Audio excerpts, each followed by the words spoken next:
after freaking what, a month? We're finally back. We're finally back for our one supporter. Our one. We've actually got one. We've got one. Guess who it is? You know him. Peter? No. Our former host? Nope. Yeah, former host. He's been here so long. No, not Peter. Jeffrey. Oh, Jeffrey. Yeah. Oh, Jeffrey. Good to see you, mate. He watches him, man. He loves the fact that every time like we talk about some big buff fighter, you like wet your pants. Yeah, I do. That is true. I We'll admire. Because he does the same thing. Because he's trained with Overeem and all that. So he always meets up with all the UFC fighters. He's always talking about how ripped they are and Overeem's sexy body. And he keeps on sending me the video of some Asian dude. Overeem's walking past some Asian dude after one of his fights, and the guy's like, "Overeem, you have such sexy body." It's the funniest thing ever. Oh god. Yeah, nah. It is the funniest thing. I'm drinking whiskey. It's this one here. What is that? Oh, I'll put it up again. Oh. Don't ask me how to say the name. Connemara? Oh yeah, it's an E. Maybe. Yeah, Connemara, there we go. It's an Irish peated whiskey. Normally Irish whiskeys are not peated, but this one is. And I quite like it. And I've also got myself a beer because I am an alcoholic today. Nice. So, yeah, a bit of wine, a bit of alcohol after a workout. Mate, yeah. You've done well for yourself. Working out at this time and everything, keeping shape. I've been working out more lately than I was previous to all this. Because previous to all this, I was taking the morning classes in jits, and then I was doing the wrestling on the weekends. So I was fucked. Like, I was taking those days in between just to recover, because, like, you know what it's like, you do jiu-jitsu in the morning, your fingers are sore, your shoulders are sore, your forearms are tight, your legs are sore, and you're like, I could do a workout, it'd be a very shit workout, but I could do one, and you just choose not to. You're like, it's probably best I spend a little bit of time with the missus so she doesn't kill me in my sleep, so I choose to do that instead. Yeah. But you got it right. But you got it right. Lately, I haven't been. If I don't do something, I've got the type of body that I just put on weight, like I just want to be obese. It's ridiculous. The first week of this whole isolation, the missus kept on making pasta, and I was maybe hitting the weights like once a week, and it was just like a little bit of kettlebell, work out a bit of a sweat, and I'm like, cool, I feel alright now. And that was like once a week. I put on 4 kilos in that first week. Wow. 4 kilos. Must have been some good pasta. Oh man, it was so good. It was so much pasta because my cousin was making this pasta and selling it because she's a cook, and at the moment because she can't really work anywhere, there's no restaurants, and she's actually like a party organizer. She's organizing our wedding, but there's nothing to organize right now, so she's finding another way to make work. She's selling food online. So to support her, we're like, fuck it, let's get some pasta. Little did I know that she was going to buy pasta every fucking day. Like, normally, I like my meat and veg. I sent you a picture of my dinner before. Meat and veg, a bit of chicken, a bit of like roast veggies, steamed veggies, something like that. I don't like to have carbs at night because, as I said, my body just wants to put on weight and be a fat fuck. But pasta every night, man, oh my fucking god. That killed me. It fucking killed me. I was weighing a good maybe 77 kilos, and I'm like, I feel good at 77. I feel healthy. I feel alright. It's not bad. I was weighing 82-ish by the next week. 82-ish, Jesus, that's a lot of weight in 1 week. Yeah, that's what I mean, man. My body's just like, fuck you to carbs. Actually, no, it's the opposite. It's like, please, I want more. Just a moment. My dad is calling me. Sorry. I'll be back. Alright, fuck yeah, now. This is legitimately the most unorganized podcast on earth. Any podcast. Watch anything you want. It may look pretty. It's actually set up really well. This whole Discord thing with a split screen. I quite like it. But goddamn, it's so unorganized. On both parties. Sorry. Thanks for that. And it's all good. I just wanted to say, yeah, good on you working out and keeping in shape and getting back in shape. And something just going back, just to get back into. Congratulations! I don't believe we've told our fan that you're getting married. Our fans we haven't told Jeffrey in specific that you that you're getting married. Well, hey Jeffrey, I'm getting married. I proposed last year when we were over in Tasmania drinking a shit ton of whiskey. Maybe that's why I did it. I was drunk. See, I can say whatever I want. She doesn't watch it. She does not watch this. We've only got one fan, and that's Jeffrey. And I support you, Jeffrey. Thank you very much. We do this for you, mate. This is exactly it. Exactly. We do it for you, and hopefully you watch this, considering the fights are on in, 12 hours? So there's not really any time for anyone to watch this. This is really just an excuse for us to talk shit about the fights. Yes. And for you to have a break from work, because you're one of the people working from home. Yeah. Is that right? That is true. It's been hectic, but it's been good. It's been good. How does that work? So do you wake up at the same time you normally would if you had to go to work, or do you just do the work whenever you want throughout the day? Yeah, so I'm working for a small company these days, so it's really flexible. As in, I could wake up at 11, just start doing work. As long as the tasks that's been allocated to me are done, everyone's happy. So that's pretty much it. So I could keep on working until, 7, 9, 12 o'clock at night, or in the morning. But yeah, it's not like, at 5 you have to leave work. It's just got to get everything done. And yeah, depending on if there's a lot of work, overtime. If not much work, just, bang, all good. But yeah, how's things been with you, mate? It's been, how can I say, hectic Corona times. We're talking about it, and we're saying Jacare.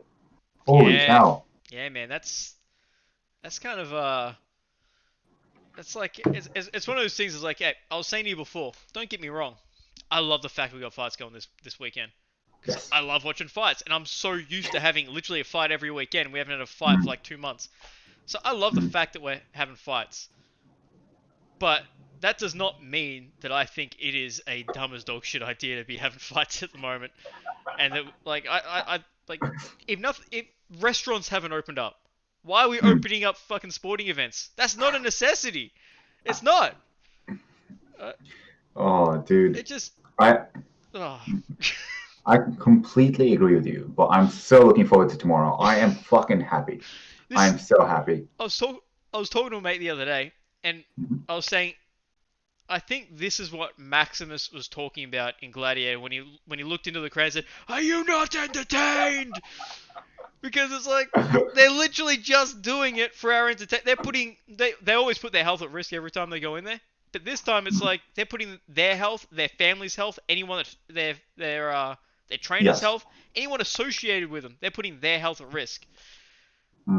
So no one, like, if you got the flu and you rock up to the gym, you're going to have everyone greasing you off.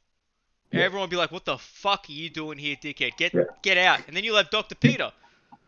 He will fuck you up. He will fuck you up for rocking up sick. His nickname is Dr. Peter for that reason. He will fuck you up, and for good reason. I don't blame him. Yeah. And now we've got Jacare, who's now tested positive, which I was saying before, it's probably asymptomatic, because otherwise they would have been like, "Hey, bro, you're coughing. You got like tightness in your chest. What's going on? Blah blah." And that guy doesn't have good cardio as it is. So imagine if he went out there with the actual. But so it's kind of freaky, mainly because he's tested positive. But are they testing his trainers? Because Yes. How does it make sense? 2 of his corner men tested positive too. Oh, okay. So I'm one of those guys that read headlines. I don't read the full article. So I'm glad you do. Fair enough. So 2 of his corner men. So how they've set it up is every single person gets tested, and I believe after the event, everyone gets tested again. So that's good. I wonder if his family's going to get tested, because it's kind of curious as to who he caught it from. He caught it from one of his family members. Really? One of them tested positive while he was on the way to the UFC event. Yeah. And then he informed the UFC staff, and they were like, "Oh shit, we're gonna isolate you." So that's why he was wearing the mask and everything, and no one else was. Yes, I thought yes. I thought that was weird. Nah, they were testing him, but they didn't get the results yet. Yeah, That's why they're but doing it. obviously he knew that someone that he knew had been sick, so he was wearing like the Yes. gloves, the mask. Or the gloves are useless unless you're changing them every time you do something. People wear the gloves, and it's like, dude, they can get just as dirty as your hands. Yeah. They're not like magically clean. You can just because you cough on them doesn't mean, oh, okay, it cleans themselves. You need to take that glove off and get a new glove now. Yes, absolutely. And of course, like when you're weighing in and you're cutting weight, does Corona work that way? Does it go through sweat? Like your gloves It over your goes sweat? through the I don't know. mucus.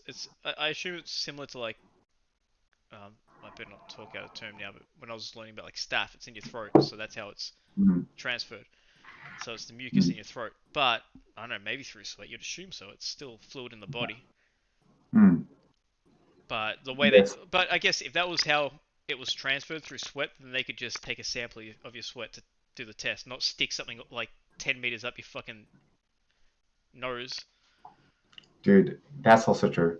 But also something, the funniest thing that I saw during Corona time, right? Submission Underground, right? What Submission Underground is for our viewers, Jeffrey, is it's basically jujitsu.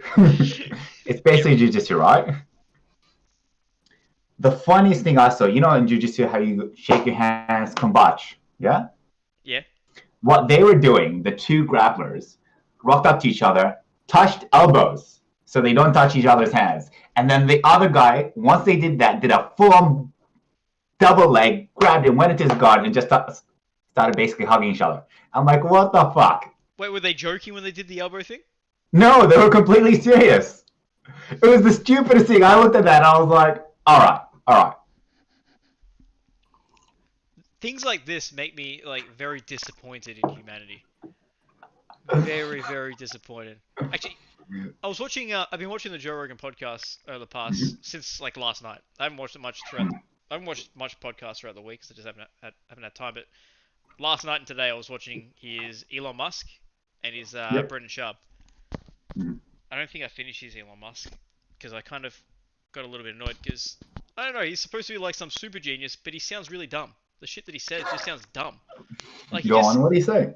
well, because he just starts throwing out all these ideas without like that's all they are ideas because there's no he doesn't give any facts. Yeah. Like he was talking about how the with this whole corona thing because he's like, oh, this is we're giving up our civil rights, being told to stay at home, and if we go out we get a fine and blah blah blah. It's like, dude, if you go out and you steal something you get a fine. That's Yes. I mean, what's the problem with okay these new laws have been implemented? If you now go against those laws, then you get a fine. You're not going to prison. You're getting a fine. So I don't understand what he didn't give any reasoning other than I don't like this.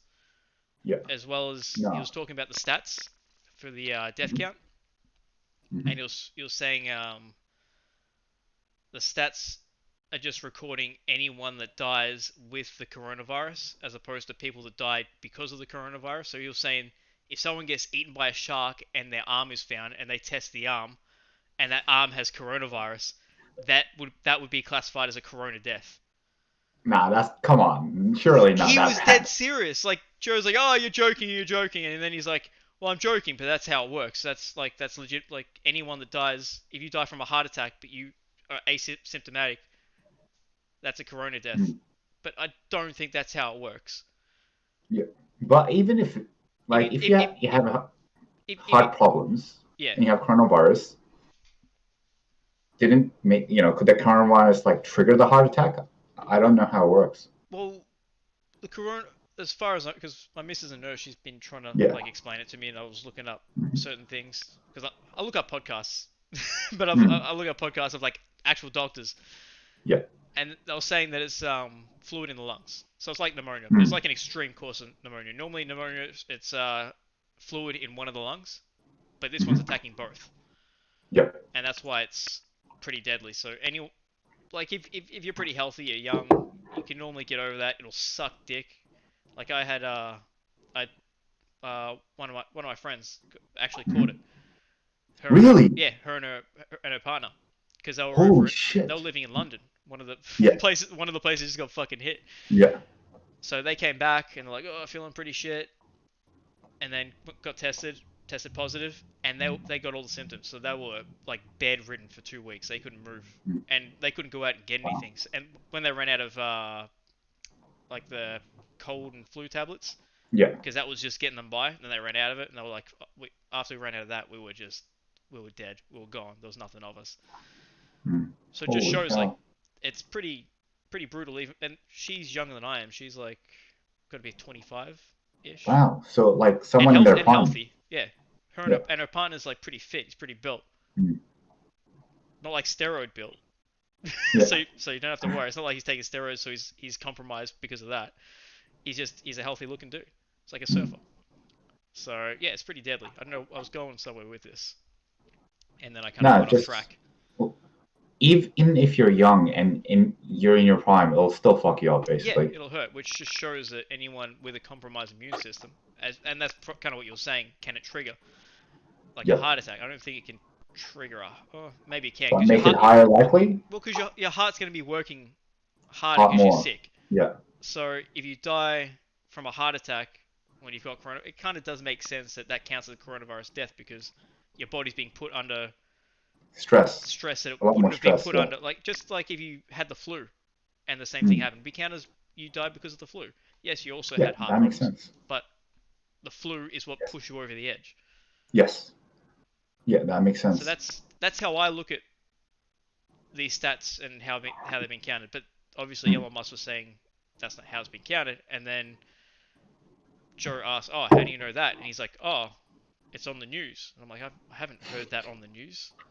Like what? Mhm. And not to plus earlier on in that whole podcast, they had a big conversation about how information from the news is just ungodly, unreliable. But where he wants to believe it, he'll believe it. Exactly. So I don't know. This whole Elon Musk is a genius thing. I don't know if he's a genius or he's just a guy that has a lot of money and has invested it really well, and now people just think he's really smart. Like Mm. maybe he's super intelligent when it comes to business. Yeah. But if this is the guy creating these like special things to put into your head to make you uber smart, which is another with. Sorry, we're not even talking about the fights. We're getting to that podcast. It just really annoyed me because Joe kept on saying like, "Oh, is that going to make you really smart?" And he's like, "Oh, maybe in the future, but this is just to help people with brain injuries, people Mm. having seizures. It's just to kind of like give your brain a shock Yeah. whenever you're about to have a seizure or something like that." So, but then Joe's like, "Oh no, but that can make you super smart. How long until it can do that?" And he's like, "Well, that's not what it's being made for. But maybe in 5 years, maybe in 20 years." And Joe's like, "Oh my god, in five Mm. years, we can just implant something in our heads to make us smart." It's like that's not what he said, Joe. You're just getting Yeah. overexcited and you're putting words into his mouth, and now he's Mm. just going with it because like this can make Mm. me seem smarter. I don't know. The whole podcast annoyed me because then I watched the Brendan Schaub podcast, and then Brendan Mhm. Schaub's like, "Oh, he doesn't agree with uh, this whole COVID-19. That means it's not real because he's a super genius. So if he doesn't believe it, I believe what he says." It's like listen to what he says. Don't just believe what he says. Listen to the Yeah. content of, like listen to his words.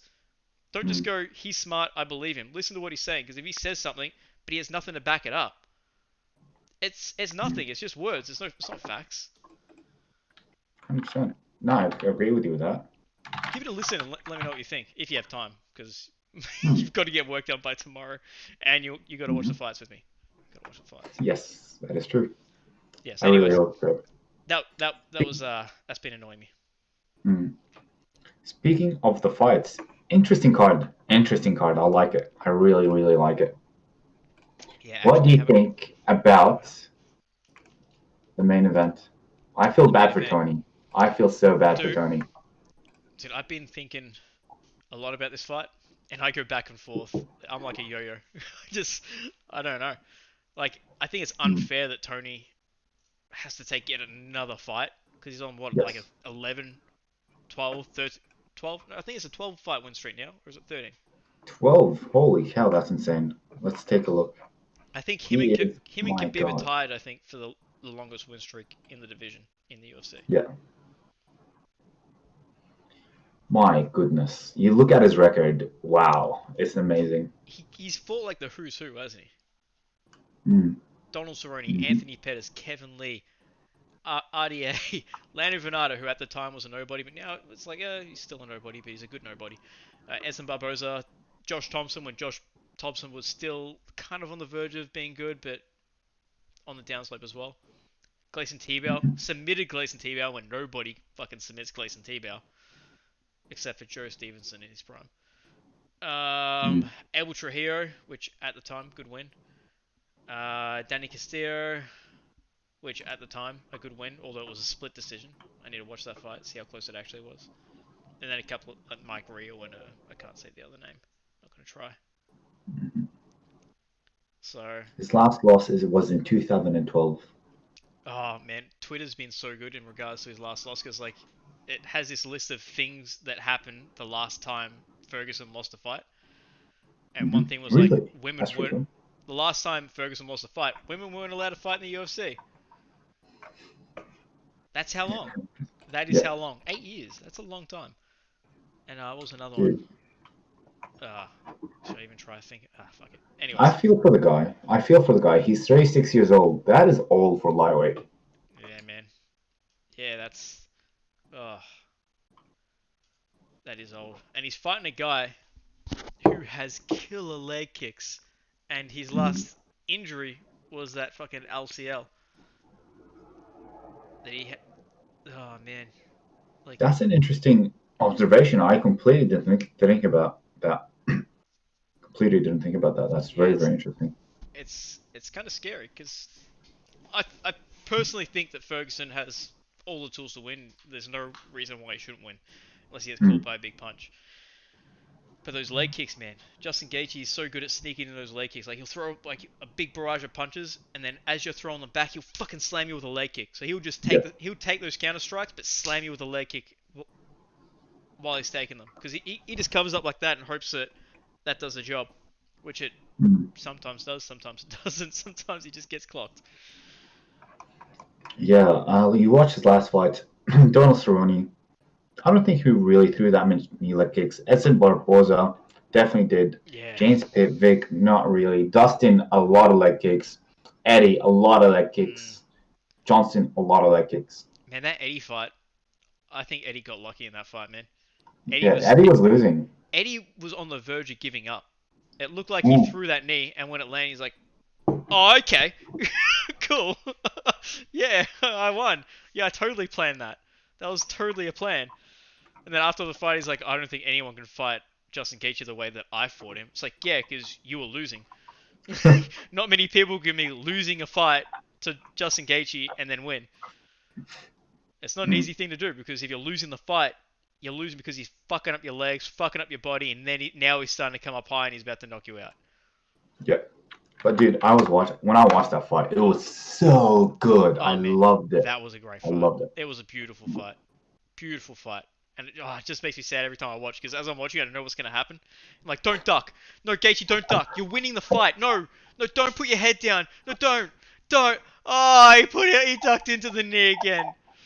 Oh man, it's just devastating. I so want him to win that fight and then just Mm. do that backflip off the top of the cage again. But when he fought Dustin, Dustin was he was getting hurt with the leg kicks, but Dustin was he was tagging him up pretty good throughout that fight. Mm. So, anyways, what's 100%. your opinion on the fight? Anyways, how do you reckon I it's think gonna go? Tony's old. I really do think Tony's old. I think Tony's not in his prime anymore.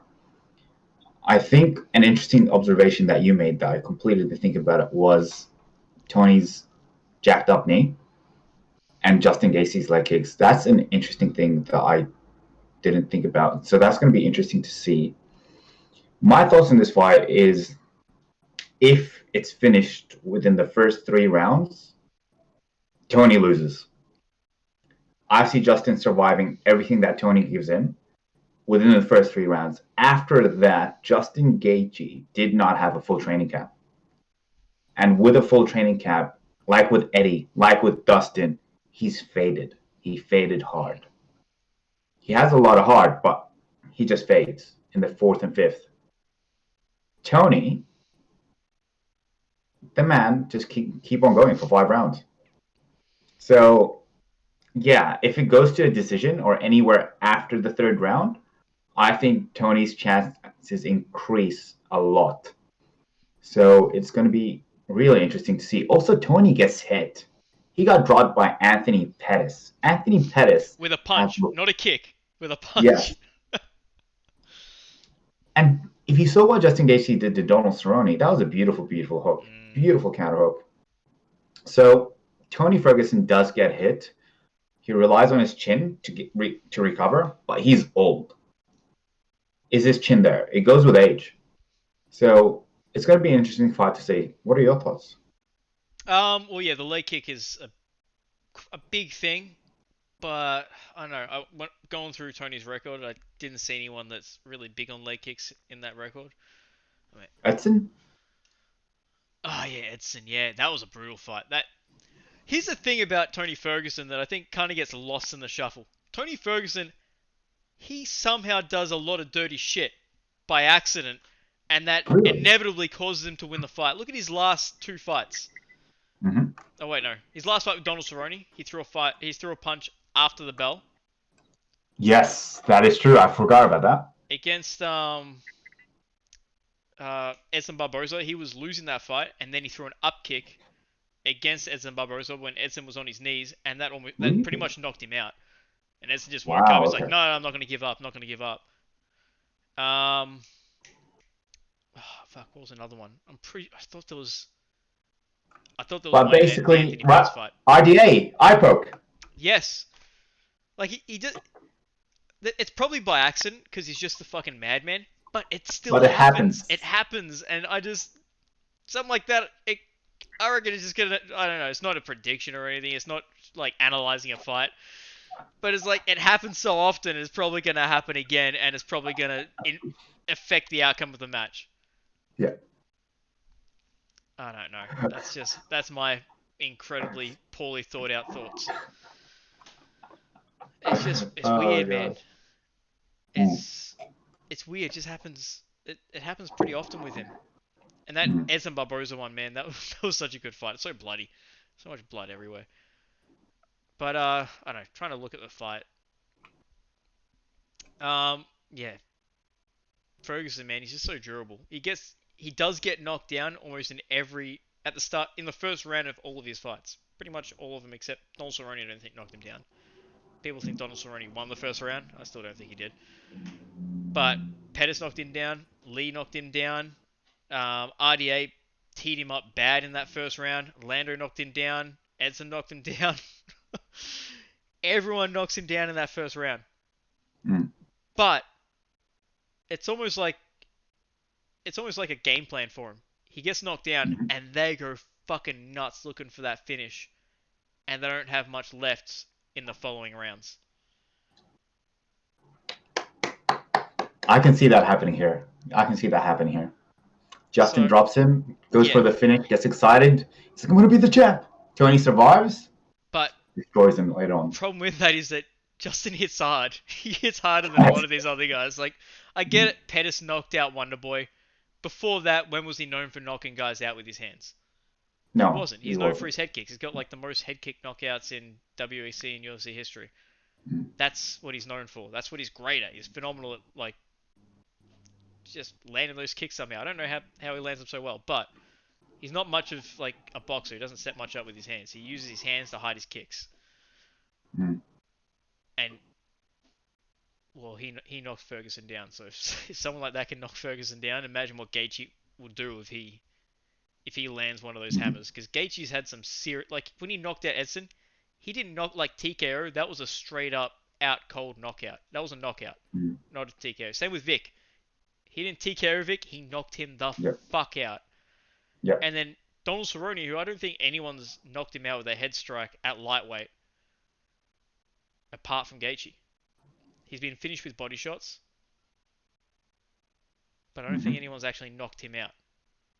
Gaethje landed that hook on him, dropped him, and just, you could see that Cerrone was looking into the crowd like, ah.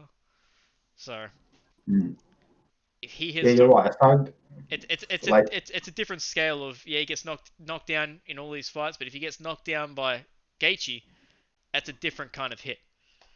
mm, But I still think Fergie's gonna win. yes, I there's agree. there's just like these little factors that put Gaethje in the fight, but I think Ferguson has the more dynamic striking. He also throws great leg kicks, powerful leg kicks.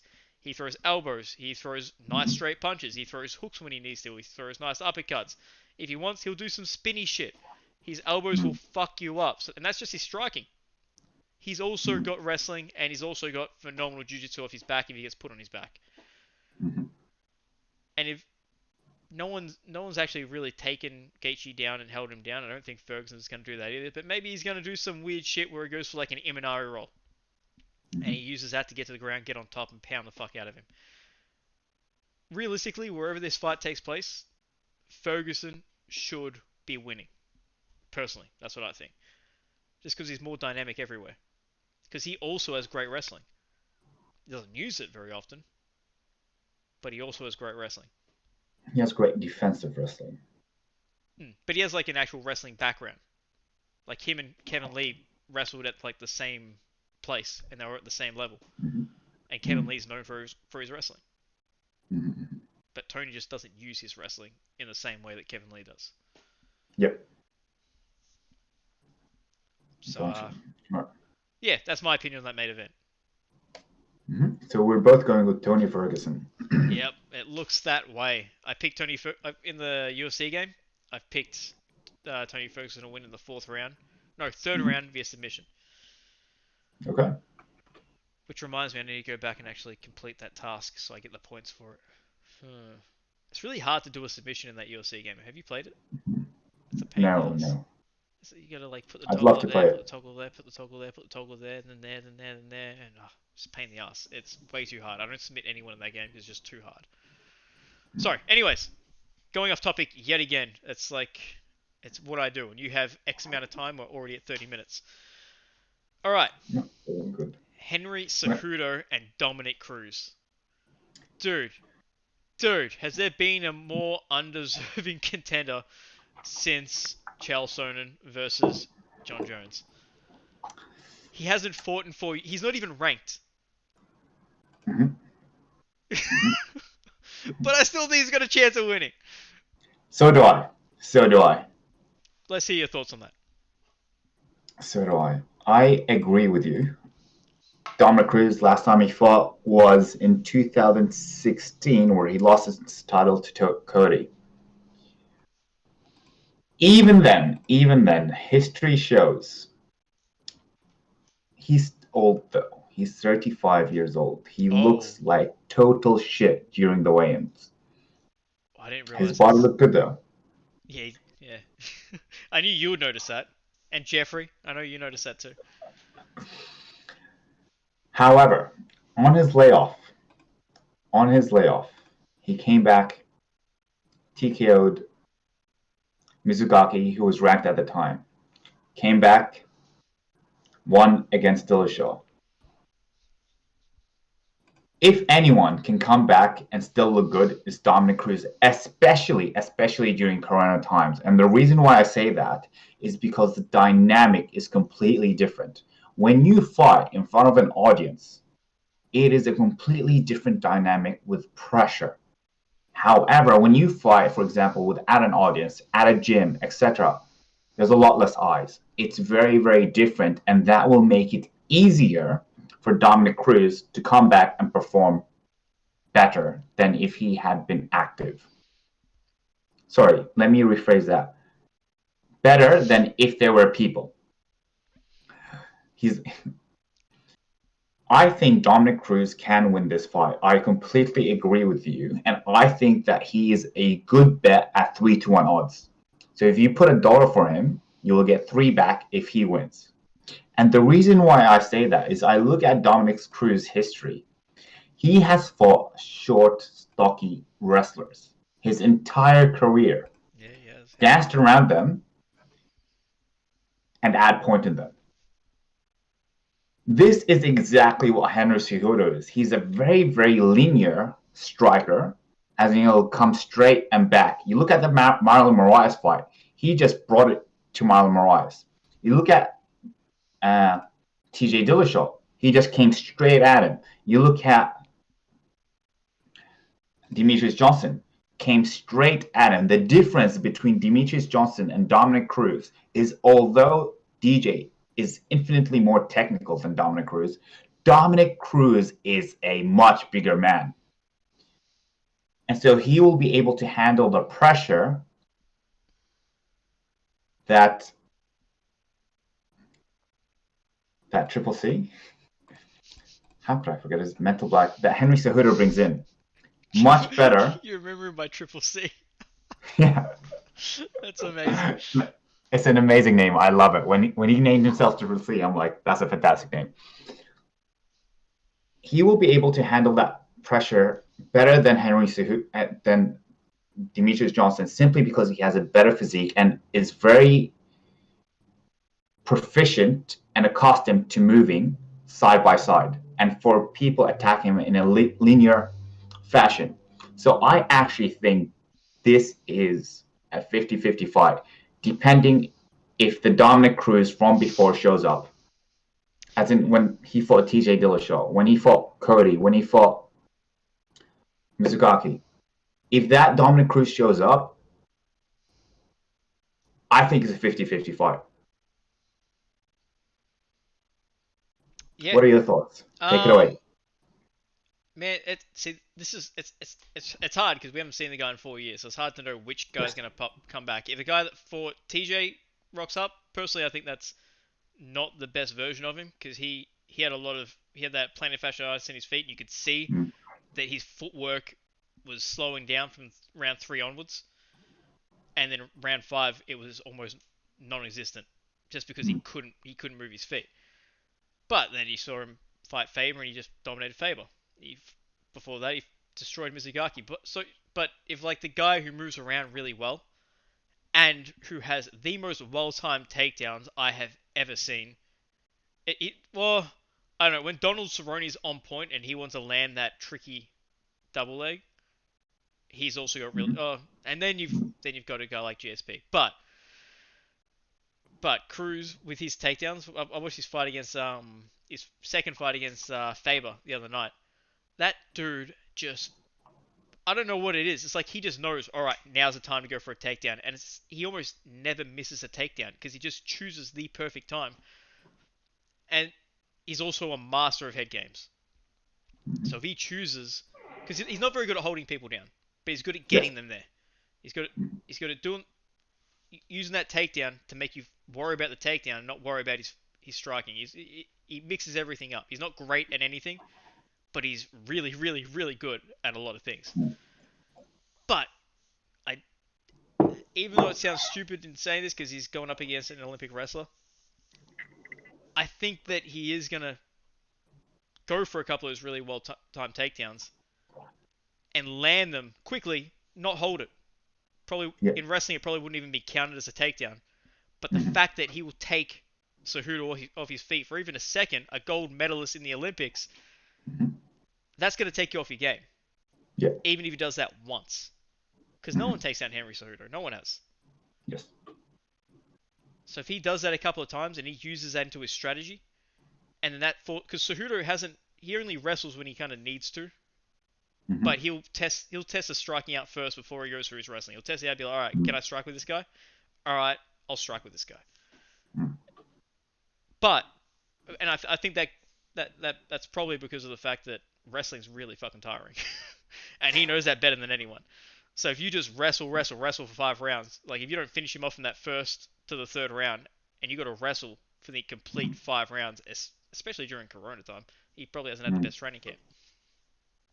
I mean, you're gonna tire out pretty quick. But if someone who's lesser than you in that category lands even a half-assed takedown on you, then you're gonna want to get one back.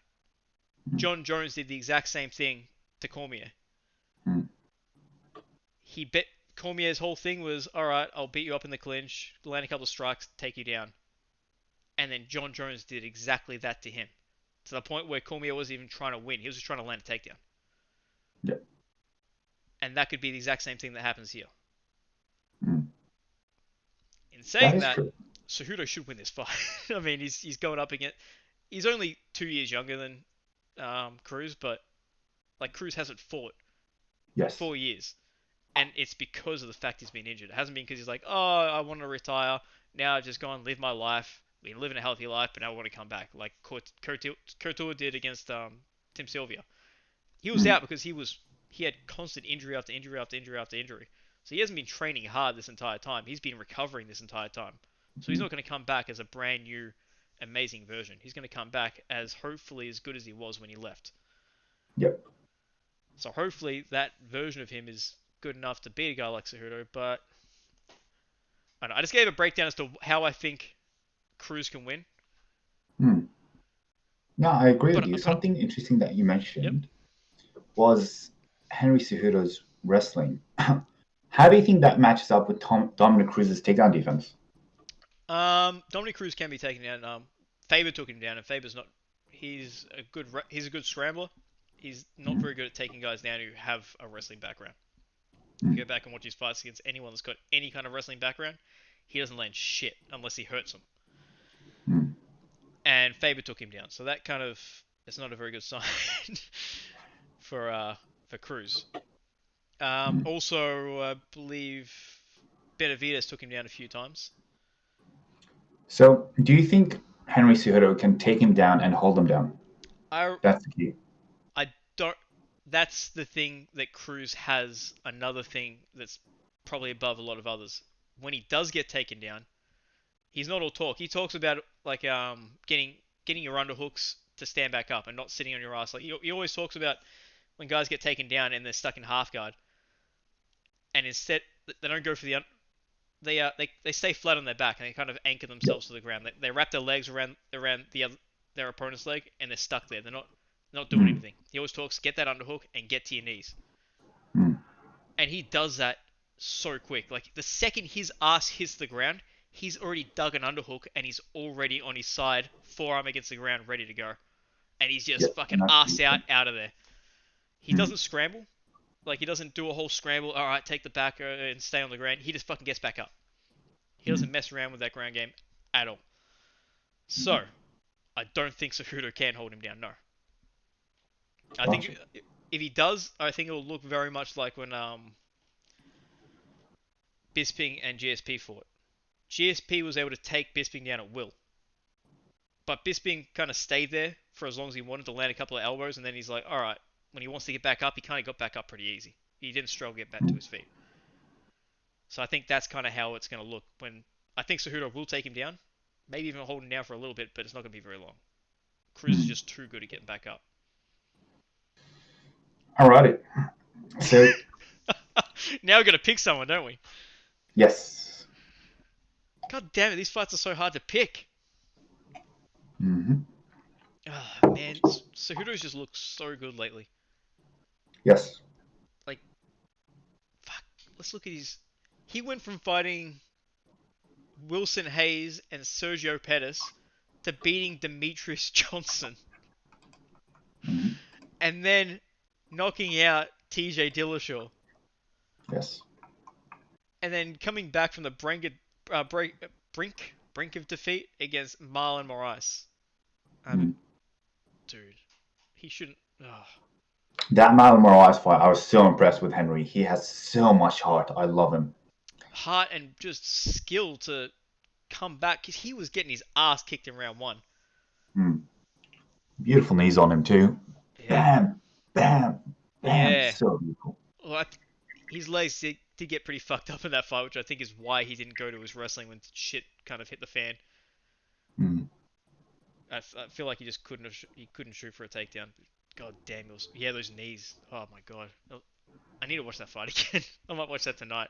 That was such a good fight. So, all right. So who do you think's gonna win? Sorry, what were you saying? in regards to this fight, just like you mentioned, Cejudo can take Dominic Cruz down. He cannot, what we believe, he cannot hold him down. What this means is that to beat Dominic Cruz, you will need to beat him in striking, really. or clinching against the cage. Or clinching against the cage. That's actually, I didn't think about it. How good is Dominic Cruz off the cage? Does he get his underhooks and then get out? Had I thought of this last night when I was watching 2 nights ago when I was watching a couple of his fights, I would have looked for that a little bit more. But I don't think Cruz gets caught on the cage very often. He moves around too Yes. much. I think he moves really well, gets out, does his, and then moves out. Yeah. I think Cejudo is a very linear striker. He's going to come at him straight. Dominic Cruz will dance around to the side. Is leg kicks a factor here? Um, Cruz does throw a bit. Don't see I him do mean, much. Henry Cejudo kicking Dominic leg. I haven't seen him throw many Yeah, not devastating that leg kicks high. or any. They're kind of just to set something else up, not really to hurt. Hmm. So we're assuming he won't throw leg kicks, and that won't be a big part of his game plan. If so, it changes everything. But if he's coming at him as a boxer wrestler, if he doesn't catch Dominic Cruz early on, I can see Dominic Cruz, if he's just as good as he was before, he will just dance around him and outpoint him. I believe that. So I'm going with Dominic Cruz by decision. Ooh, by decision. Oh man. Well, all right. So it's my turn. Mm-hmm. Okay. Here's the thing.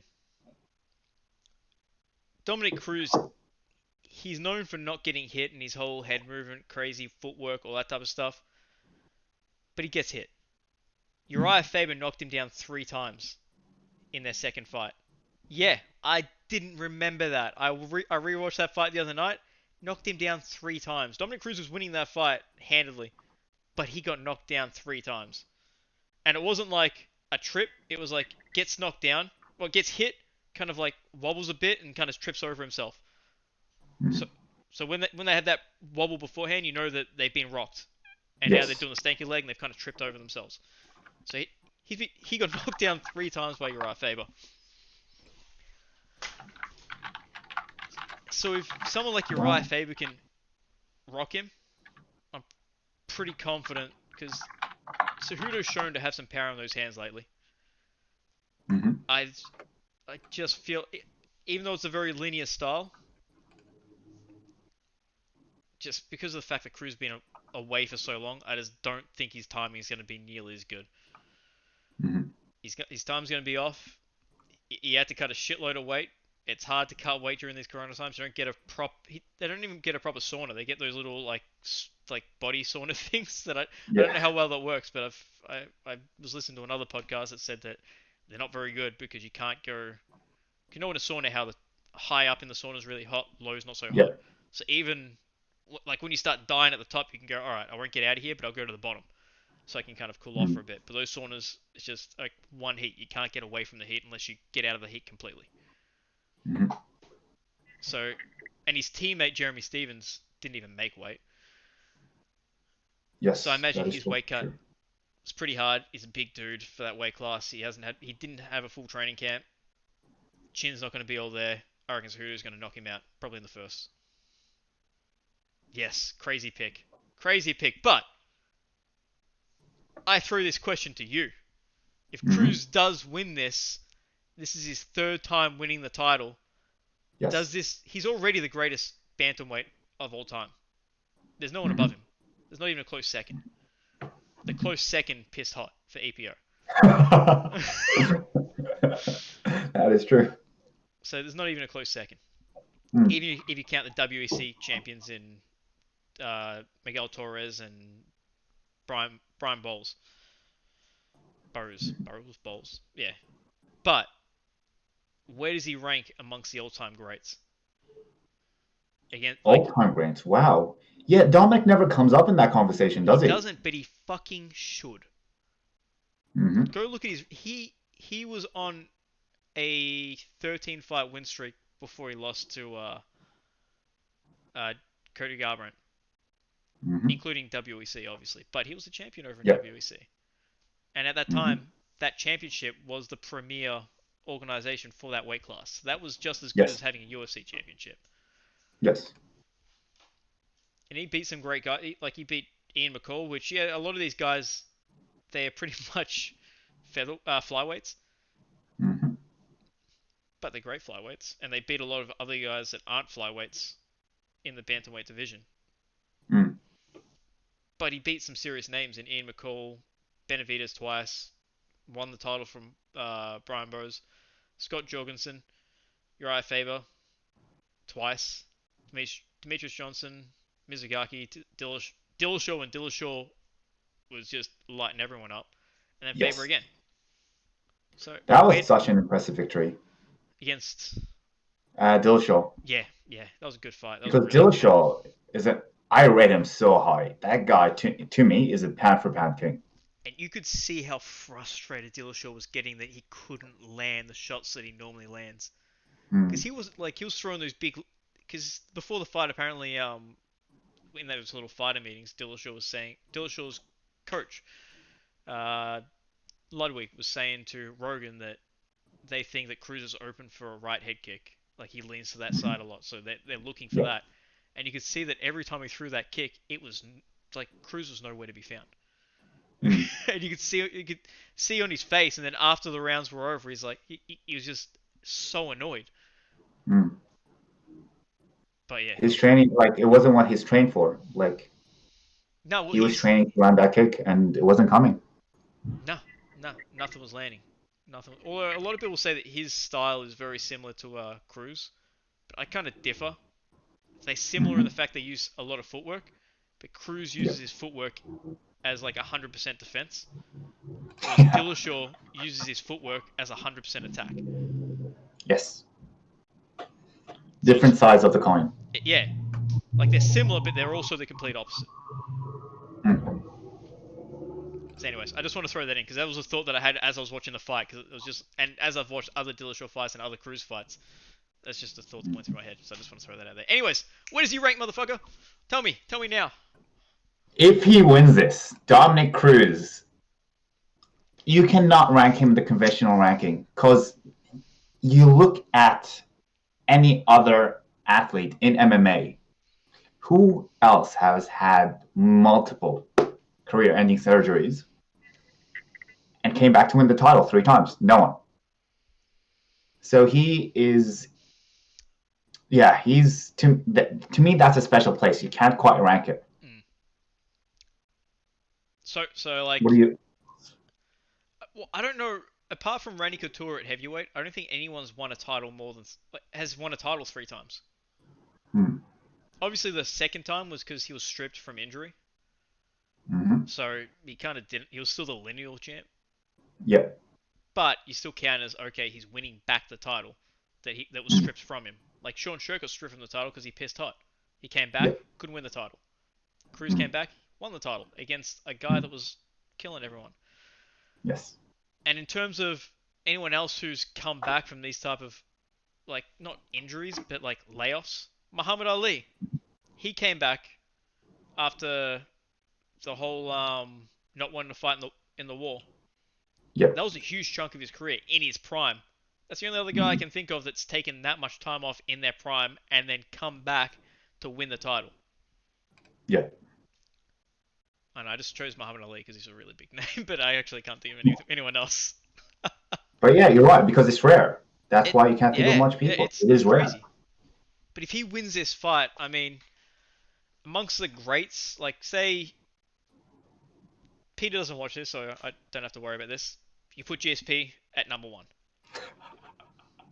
Yeah. He won that second title, man. That's crazy. Mhm. He beat. I rate Bisping.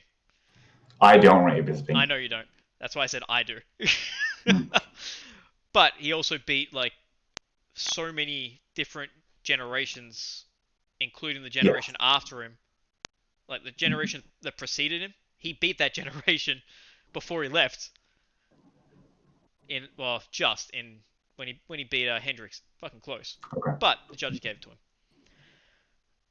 Oh, as well as Condit, who went on a great win streak after that, and then ended up fighting for the title again. So Mm. he beat a lot of guys that were next, like that. If he's not there, they would have been the champ type of thing. Yeah. And then I know you'd put Anderson after him, or would you put John Jones after him? That's a tough one. We're talking about all-time greats, right? All-time greats, because I put Cruz up there. I think Cruz is just like his defense is Mm. 1, 2, 3, 4, 5. If you count him winning the title back, that's 6. Not many people get that. That's a crazy amount of defenses. Yep. So I put him in the top 5. I put him just probably under Jose. So if you put Mm. GSP, Anderson, John somewhere, and then you put Jose, and then I'd probably put Cruz Yep. personally. But then Definitely. if he comes back after this, I don't know, man. It's pretty Yep. crazy. I'd probably put him above Def- Jose. Definitely an all-time great. I completely agree. Like, yeah, this is I completely agree. like watching him lose to Garbrandt. That was pretty devastating. That was because he got beat down easily in that fight. Hmm. But that's the problem. When someone sees a fighter lose, they kind of erase their previous history. That previous history still counts. One loss doesn't define their whole career. His loss to Yes. Garbrandt doesn't erase the fact that he beat Faber, Dillashaw, Mizugaki, Demetrius Johnson, Faber, Jorgensen. That still happened. Benavidez, who Triple C lost to. Yeah, but that was because of some dodgy point taking. Okay. Otherwise, he would have won that if the points weren't taken. Hmm. I think. I need to look at the scores again, Mm. but I'm pretty sure the scores were that close that, or maybe it would have been a draw. Fuck, I can't remember. But there was points taken in that fight, and I think that had some weighing in on why I lost that fight. Hmm. Anyways, cool. So we've had that talk about all-time greats. That's where I would rank him if he wins this. He's under John. Okay. Actually, do you put John above Anderson? I know Anderson. People put him lower because we've seen him lose so many times since he was on that crazy streak. But when he was on top, man, he was on top. No one was his close second. Now John's on Hmm. top, but he's had some very close fights, especially Yes. recently. Before Anderson got knocked out, he didn't have shit like that, apart from against Sonnen, but then he submitted Sonnen anyways. He finished that fight. Yeah. I think he lost to Dominic Reyes. I think he lost to Thiago Santos in points. So you So I put him don't under rate. Anderson. Sorry, Put him under I put Anderson. Anderson. Yeah, I don't rate Anthony Smith, Gustafsson. I rate Daniel Cormier. I really do, but there's a complete different physique. OSP, I don't rate him. Glover. Yeah, you see, Chaelson and Vitor. A lot of people at the tip. Yeah, I've I don't criticized rate. his record pretty hard because he's beat a lot of Yeah, middleweights yeah. and All right. aging vets. Yes, I agree. I agree. All right. Okay. Wait, all right. So those two fights they needed that time. They needed that time. Mm-hmm. Let's try and power through these next Mingano. ones. Mingano versus Rosenstruck. Interesting fight. Interesting fight. Jairzinho. Very interesting fight. I think if Rosenstruck survives the first round, he's gonna win. I think if he survives the first round, he will win. He is. I watch him fight, right? I watch Rosenstruck fight, and he doesn't seem incredibly technical as a kickboxer, but his record speaks for itself. He's effective at it. And so is Francis. Francis, I watched him versus Curtis Blade. He's not the most technical, but he's so bloody fast, and he's so accurate with his punches. It's I really disagree. amazing to I see. disagree with the accuracy part. Go on. His punches are so bloody powerful. They don't have to be accurate. They skim They skim off the glove and knock them the fuck out. Like the punch that he knocked Kane out with. Like Mm-hmm. he wasn't going for the perfectly aimed shot. He was just throwing his fist, and Kane just went into that direction. Mm. when he knocked out Blades. He just fucking closed his eyes and threw a fucking, I think it was a right hand. Yeah, it was a right hand over, and it just skimmed the back of the head. When I think of accurate Yeah. shots, I think of directly on the chin or directly on the temple. I don't think back of the head. No one aims for the back of the head. Unless you're called Izzy. Hey, wait, I don't get it. Izzy. Izzy, one of the owners at our gym, he was teaching me. He's like, Dan, you're too clean. He's like, Dan, you're too clean when people fight, right? And he's shell up, right? I try to aim for the like here where the but it's tucked in. The chin is tucked in. You can't attack it. And when you throw a hook, you start defending your sides, right?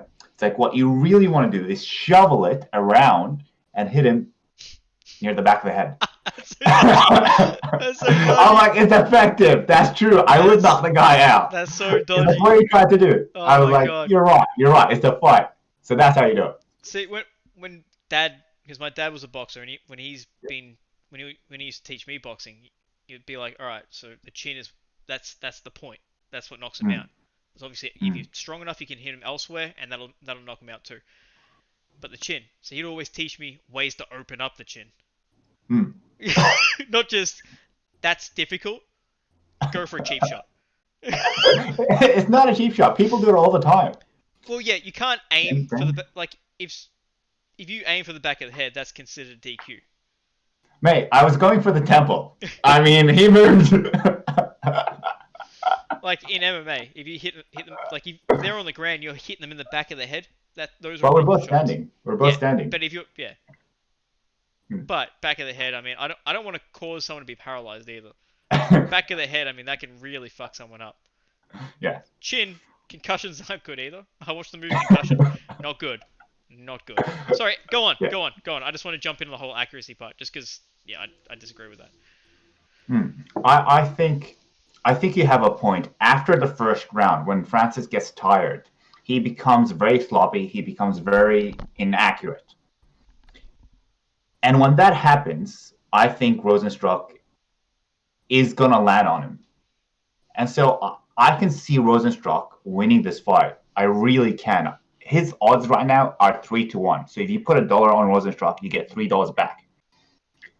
I think this is really a 50-50 fight. If Rosenstruck survives the first round, his chances keep going higher and higher after that. Take it away. Take it away. All right. So I may have a bit of a controversial opinion about this, but I also had a controversial opinion about Derek Lewis when he fought Ngannou. And everyone's like, nah, bro, Lewis is getting knocked out. You don't know what you're talking about. He's got too much power. But here's the thing.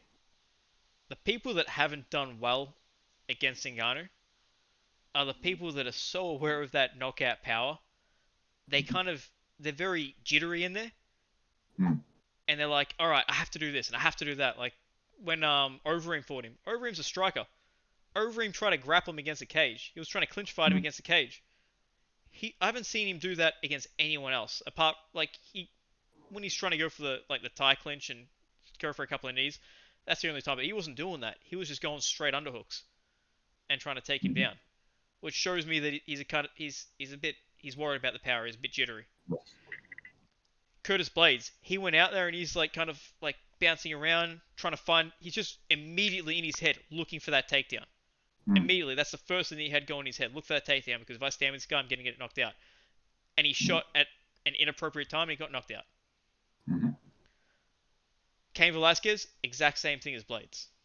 Junior Dos Santos, when he was calm, he was landing some good leg kicks. The fight only lasted, a minute 11 seconds. But when Dos Santos was calm, he was landing a couple of good jabs, a couple of nice straight rights, and his leg kick, he landed some really good leg kicks, and then he knocked him down with a leg kick. It wasn't until he kind of got tagged a little bit that he thought, oh, fuck. And he threw that big overhand right as like a respect my power or die. And he got completely caught off. He was off balance and he got knocked out. The people that have beat him is Stipe. Derek Lewis, even though the Derek Lewis fight was shit, and I will never watch that again apart from that one time I watched it. There's a similarity in those two fights. The guys that fought him calm. They didn't fight him with that, I need to get that respect early. The people that need to get that respect early have been knocked out.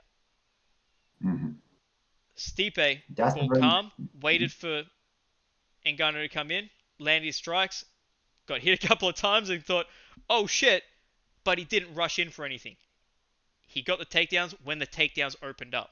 He didn't go for the takedowns before they were opened up. He went for them when he saw the opportunity, because he didn't shoot until I think 4 minutes into that fight. So he stood there and kind of like weathered a little bit of the storm and shot when he found an opportunity. He didn't try and make an opportunity. Derek Lewis, well, we saw what happened. He fought very calm. Like, too calm. But he won the fight. Anyways, the point I'm trying to get at is that if you go through Jairzinho's fights, he's pretty much a counter fighter. He kind of just stands there and chills. And that's kind of why he was losing against Overeem. He was kind of just standing there chilling and losing the fight. He was trying to like walk him down, but he's not going to chase you. He'll walk you down, but if you start coming at him, he's going to back up and try to counter you. That's not a very good style for someone like Ngannou.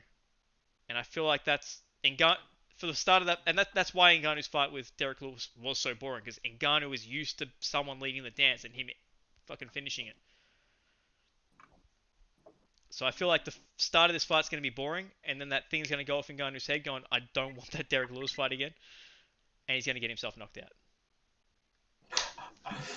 Dude, I can see that happening. That's my pick. I feel like I broke that down very well. Yes. I completely agree. I made that up just then, by the way. Fucking bloody good observation, though. Because you're absolutely right. You look at Kane, rushed in. JDS, rushed in. Curtis Blade, off a jab. You're absolutely right. You're absolutely right. You're absolutely right. Yep. Let's hope that's the case. See you don't how like it goes. Ngannou? I wouldn't say I don't like him, but it'll be interesting to see new blood come in and see how it goes. Because if he wins, it's a rematch. How old is Jairzinho? 32, and Ngannou is 33. Oh wow, okay. No, I like Ngannou. I like Ngannou. I'm saying new contenders. Yeah. I like Ngannou too. Seems like a nice guy. Yeah. I hope he does. So we are both going Rosenstruck. Yep. And that's my reasoning. And I stand behind it. No, I love your reasoning. I think it's just a very bad matchup for Ngannou. I think Ngannou pretty much knocks out everyone else. Like if he fights Derek Lewis again, because Derek Lewis does do that type of thing against everyone. Yeah. And then he kind of, at the end of the fight, he tries to rush you. But I feel like if he fought Lewis again, or if he fought Stipe again, unless Stipe's chin is really compromised at this point, I think the same thing happens again. Yep. He's not developed enough to know what to do when the guys don't do what he wants them to do. Like if the guys don't charge him down, he doesn't know how to dictate the fight if the fight's not being dictated. Like he doesn't know how to just attack. He's normally countering. If that makes sense. I think I'm explaining that right. No, absolutely. All right. There we go. Next fight, a lightweight fight. That shouldn't be a lightweight fight. Jeremy Stephens and Kelvin Kattar. Jeremy Stephens missed weight by 5.5 pounds. Dude, did he even try and make weight? I saw Dominic Cruz. He trains with Dominic Cruz. He's got the same team. I saw Dominic Cruz's team eating Macca's next to Dominic Cruz when Dominic was cutting weight. I think Homeboy may have had a few of those McNuggets. Because that's a big miss. That's a big miss. I don't know. The whole cutting weight thing during Corona must be hard as well, but everyone else made weight, so I don't know. I don't know if it was short notice. I don't know what happened there, but that's not good. That's a big miss. And it's not the first time he's missed either. I'm going to just have a look. And he never missed at lightweight. previously. He's missed weight twice previously at featherweight against Oliveira, of all people, which is kind of hilarious, and Bermudez. This is his third time missing weight. Anyways, this should be a fun fight. You got the smooth boxing of Calvin Kattar, who just fucking lets those hands, like the way he lets those hands go, they're just so smooth. So smooth. And you got Jeremy Stephens, who throws beautiful leg kicks and just hammering fists. And if he gets you on your back, man, Jeremy Stephens throws some evil elbows. He's looking to put like an indentation into the canvas. He's a bad dude. Yeah, Jeremy Stephens has a lot of power. Yeah, he does. I still think he loses though. Yes, I agree. I think Jeremy Stephens here just has a puncher's chance. Calvin Kattar, just like you're saying, smooth hands, superior striker, should box him up, stay safe, win on points. But, because I like to have a but when even though I agree with you, there's still a but. Because Calvin Kattar lost to Renato Moicano. And he was beating Moicano in that first round until Moicano realized that Kattar doesn't have an answer to leg kicks. Interesting. He cops them, and he cops them hard. Because he's like Nate Diaz. He goes so heavy on the boxing, so his feet are fucking planted into the ground. He's not thinking check kicks.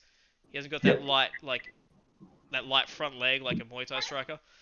He's fucking planted and he's just throwing those beautiful hands. But he eats leg kicks hard and he takes the full brunt of it. And that happened against Moicano. He was beating Moicano up in that first round.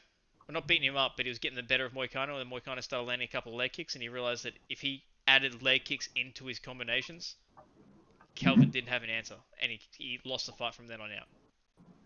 Very interesting. Jeremy Stephens has great underrated leg kicks. No one talks about his leg kicks, but his leg kicks are great. Yep. If you watch his fight against Melendez, that fight should have been stopped because he chewed Melendez's leg up so bad. Melendez says that his leg still isn't right now. No, I get you. Wow, that's something I didn't consider it. That's something to throw in there. Like, Kelvin should win the fight. He's younger. He does have the more pretty style. But Stevens is a bad dude. And he's good at wrecking, like, the up-and-comers night. He's done it a few times. When he's on the cusp of that title shot, I mean, he lost against Yair, but he won that last round. He lost against Zabit, but he's a different animal. Fuck, he lost against he hasn't won a fight since Emmett. But yeah, Emmett was coming up, beat him. Doo Ho Choi was coming up, he's coming off a loss, but still coming up. Everyone still thought highly of him. Beat him. So, I don't know. I know. I still think Kattar should win. It's just something to throw in there. No, I agree. I completely do. I don't know how to interpret it. I don't know if that's going to give Jeremy Stephens a better chance of winning because he doesn't have the prettiest. He doesn't have that style like Moicano, where he just chains all his striking together as nicely. He's good at setting up leg kicks, big powerful leg kicks, but he doesn't throw it in that nice, pretty combination where it's like bang, bang, bang, leg kick, bang, bang, bang. So yeah, we'll see how it goes. But yeah, I've got Kattar. I think Kattar will probably win a decision. So do I, but we'll keep an eye for Jeremy Stephens and if he throws those parallel kicks. For all you know, he's come up with something for that. Maybe he's changed things up, and maybe now he checks leg kicks. Hell, Nate Diaz started checking leg kicks against Pettis. Everyone's like, he doesn't check leg kicks. Next minute, Pettis breaks his ankle on a check kick. Yeah. Okay.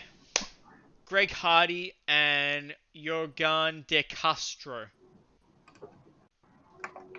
I'm just going to go Greg Hardy because I've only seen this Castro fight once. I've never watched Castro fight either, and it's very clear the UFC is just going to, one, take care and nurture Greg Hardy just to show other, superior athletes from, hey, this is an avenue for you to come and make money. Look at Greg Hardy. He's making money. Bang. Yeah. They like putting Greg Hardy in the main events, don't they? Yeah, I think he's a big name in the US. I've never heard of the guy before. We're Aussies, so moving on. Okay, moving on. Greg, so Two we've got both got Greg Hardy. legacy fighters. Hoo, hoo, hoo. Pettis versus Donald Cerrone. Anthony Pettis, in my view, is washed up. His last fight kind of indicated that, didn't it? Mm, He lost a fight against a yes. guy that he shouldn't have lost against. Yeah, Anthony Pettis, in my view, is washed up. He's way over the hill and is just collecting paychecks at this point. Donald Cerrone, I think, even though he's 5 years older, still wants to win. Is he 5 years I older? think, yes, I think Donald Cerrone wants to prove that Fuck. he's back. And if this goes over the first round, Anthony Pettis has quit multiple times in his past fights. He's quit against Carlos.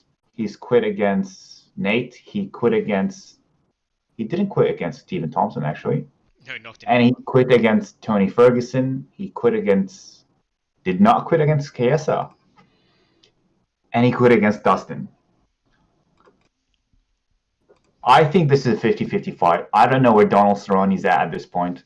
But if Donald Cerrone wants to win this, which I think he does, I think it's going to be a good fight. I can see either of them winning. I don't know how to think of this. What are your thoughts? Take it away.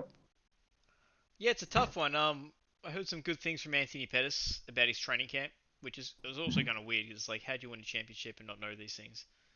Like he's never had a training camp where the training camp revolves around him. So, which makes me think like, Bullshit. what are you doing? You're taking classes? You're a world champion and you're just jumping in classes against like guys off the street. Yeah. What's going on here? But apparently, because of this whole Corona thing or COVID-19, you can't call it Corona because Corona is a very broad term. COVID-19.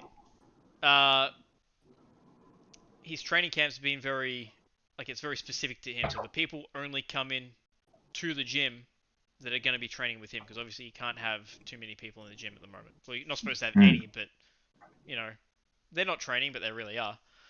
Mm. So apparently, it's just been the very first time he's ever really had this training camp revolving around him, and now he's really understanding things that he previously didn't understand because they weren't. He wasn't able to take the time to really sit down with his trainers and explain them and get it explained to him. Mm. So we think they always say this shit. Oh, it's the best training camp of my life, but just the way it was said, just kind of makes me think. Well, if we do get a better version of Pettis, I still think this version of Pettis beats Cerrone at this point in Cerrone's Yeah. career. Mm. Like I love Cerrone, but man, those it seems he went from never really getting finished in fights. Well, he did it in at welterweight and with body shots. That was really about it. Mm. Welterweight, he got beat up by Till and Masvidal. No one else knocked Mm-hmm. him out. And RDA and Pettis were the only guys to finish him with body shots. Mm. But now he's gone up. Tony, Gaethje, and fucking Conor have all knocked him out. Mm. So I just I just feel like Cerrone's time is kind of up. Yeah. He's taken too much damage. He can probably still go out there, collect a check, winning against like the lower guys, like the mid level guys, not the up and comer mid level guys, but the actual like the journeyman middle kind of guys, like Yancy Medeiros. Mm-hmm. Like he's mid pack, but you know he's always going to be mid pack. He's never going to be fighting for a championship Mm. unless this COVID thing goes on for a very long time and everyone and no one wants to fight apart from Yancy Medeiros and whoever's the champ at that point in time. Mm. So yeah, I don't know. I just see Pettis winning this fight again. Mm-hmm. I reckon he Yeah. stops him. Maybe the first again, maybe the second. But I think it's a Mm. very winnable. Like he knows how to win. Yep. He's got great kicks. He knows how to set them up. And Cerrone will probably just he'll allow himself to be set up for again, even though he knows, hey, I'm not very good when it comes to body shots. He'll get hit with it. So yeah, I don't know. I don't. My breakdown isn't as nice for this one as it was for the Ngannou fight, but fuck it. I'm going with Pettis. Okay. But it's Tell me your gonna be a thoughts. great fight though. Gonna be a great fight. Sorry, go on. Yeah, I think it's a good fight. Two aged veterans, and just go out there and have fun. I think it's going to be good. I Well, think yeah, the pressure for Donald Cerrone is gone. that's another way of looking at this fight as well. It's not like a next guy, whoever wins gets a title shot. It's not a whoever wins keeps themselves ranked in the top 5. It's not something like that. It's like Mm. whoever wins, it's like it's good to for Cerrone. It's like, you got that one back. Good on you. Yeah. For Pettis, it's like, okay, well, it's kind of back to like old Pettis. It's a good win, Mm. whatever. But neither guy is going to be fighting for a title. Yes. Unfortunately, as much as we love both of them, it's not happening. Mm. I would like your thoughts while I go to the toilet and hear for you, because I've been holding for a while, about Fabricio Verdum coming back, because I love Fabricio. Okay, well, are you going to be able to hear me when you go to the toilet? Yes, I have my headset. You know what? I need to take a piss as well. So I might wait for you to. Okay. I'll give my take, and then I'll wait for you to come back, and I'll keep my headset on so I can hear you while I take a piss. So. Okay, All that right. sounds good. So we got I'll be back Alexei next time. Oleinik versus Fabricio Werdum. Well, Alexei Oleinik, this is the king of the Ezekiel and scarf hold tricks. What's it called? Scarf something? Let's have a look. What do they call this? So yeah, he's got the Ezekiel, and then where's his fight against Krokop? Oh, that's called neck rank. It was like a scarf hold type of thing, I think. Oh, anyways, he's a king of the Ezekiel. He's got a couple of wins in the UFC of all places via Ezekiel choke. Not to mention a fucking killer squeeze, because you don't get that choke that he got against Travis Brown unless you've got, or that he got against Mark Hunt unless you got one fucking squeeze. But unfortunately, if you're going up against a guy like Fabricio Werdum, you ain't gonna get that squeeze, because let's look at his credentials. ADCC Wrestling World Championships 2011 silver, 2009 gold, 2007 gold, 2005 bronze, 2003 bronze, 2003 again Sao Paulo. That was bronze in open, but in his weight class, or heavyweight, I guess that would be. He got silver. And then there's a shitload more in IBJJF and Pan American. He's got a lot of gold medals on there. You're not going to submit that guy with an Ezekiel. Certainly not going to get an armbar, and you're not going to get a scarf hold. Can you imagine? Can you imagine? He gives Werdum the mount, and then just you see. Werdum armbarred freaking Nogueira. Mm. You're not going to get To be that fair, on. Nogueira's old at that time. He was old, but it was the way they were fighting was very jiu-jitsu-esque. It wasn't like when he fought Mir, and it turned into a brawl. And then he kind of just got caught in the moment and then submitted. And then he's like, oh, I don't want to tap. Sure, fuck, you broke my arm. All right, I'll tap.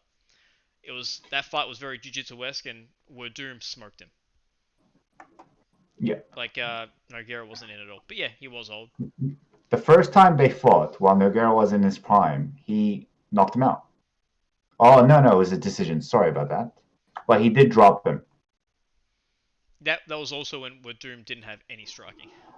Yes, that is also true. Werdum was just a jiu-jitsu black belt, and that's it. He didn't even have wrestling. Mm. He doesn't have great wrestling now, but he does have a level of wrestling. But now he also has that great striking.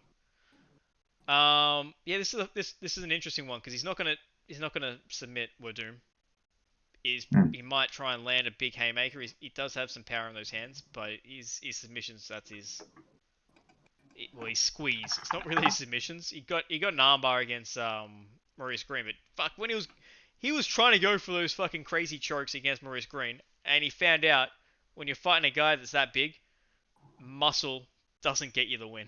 Like, you can't just grab a hold of something and go, and then you'll get the submission like you did against.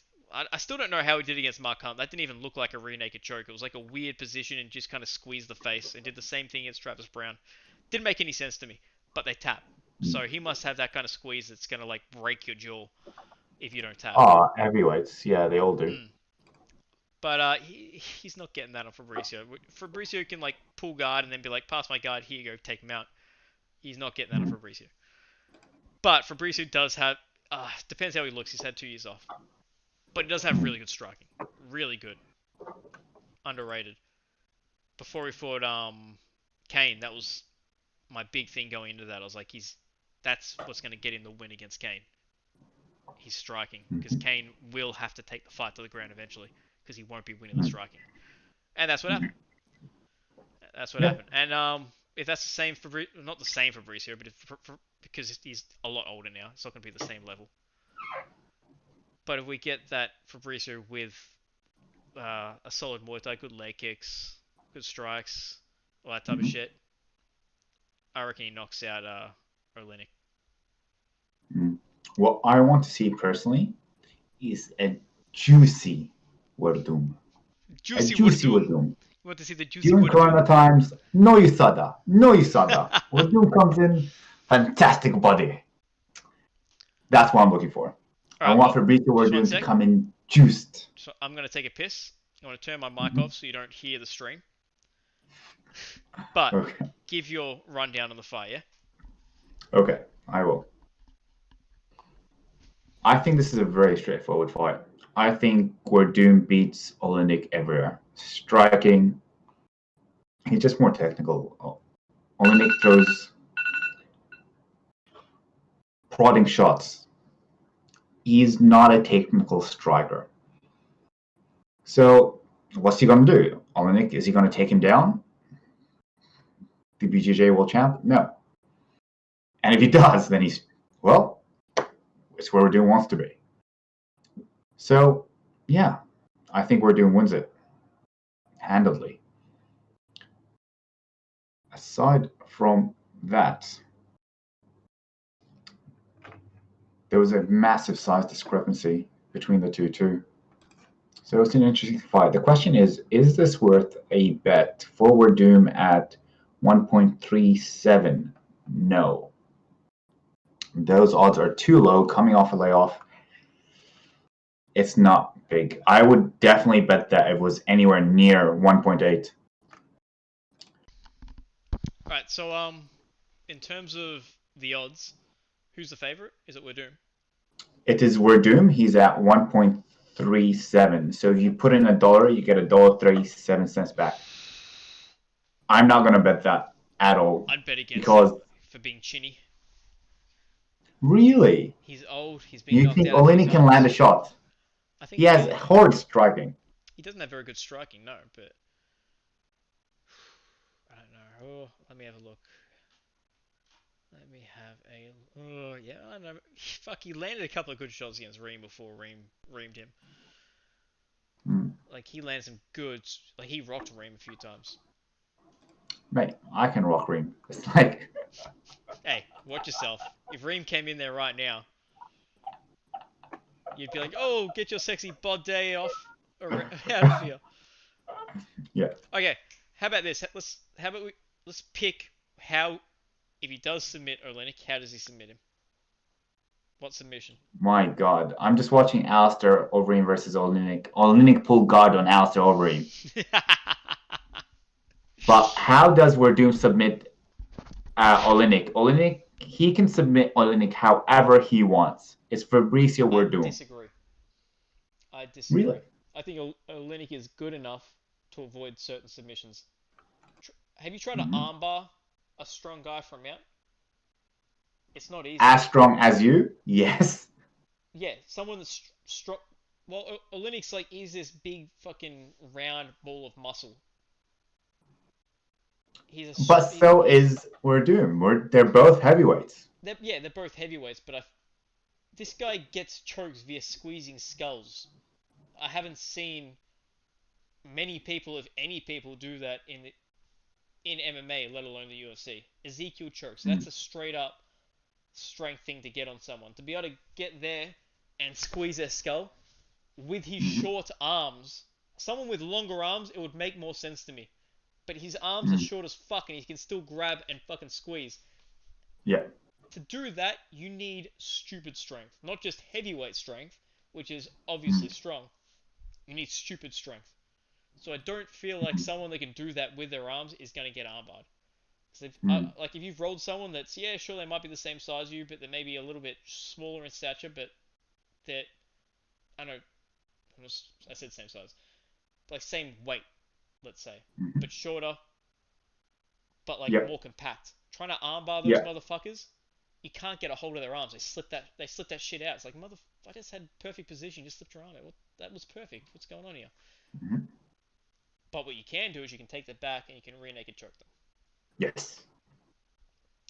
You can't. Absolutely. Sometimes it's hard to guillotine them because their body is because he's a lot shorter, and it's Mm. hard to. This is Fabrizio. He's got a good guillotine. You can probably do that, and maybe a triangle, but it's hard to triangle Mm-hmm. those guys with those big fucking broad shoulders. But then that's coming from me who try to triangle Clay. That's I'm not a very smart person. I'm just going from that experience, but obviously Fabrizio's got much longer legs than I do. I'm sure he Mm-hmm. could land. I'm sure he could pull one of them off. But I don't. I feel like an armbar or a Kimura. I just don't feel like that's. I I feel like he'll probably go for it, but he's gonna miss it. Especially armbars because Fabrizio's good at his armbars, but I just don't see that landing on a guy like Olenek. Yeah. If you have Mount and you were doomed, you can't, and you're trying to go for an Allen bar, he fights out of it. You can work that either into a back take or just get let before you go back to your back. You just go. You know what? Screw it. I'm Triangle. just gonna go back to Mount. Okay, yeah. That's the problem with going for an armbar from Mount though.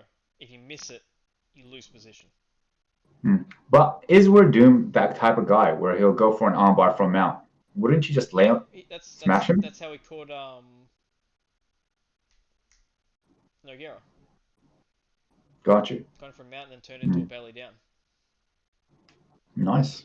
And he also got Walt Harris with that Hmm. from Mount. He fucking demolished Walt. He took him down like easily.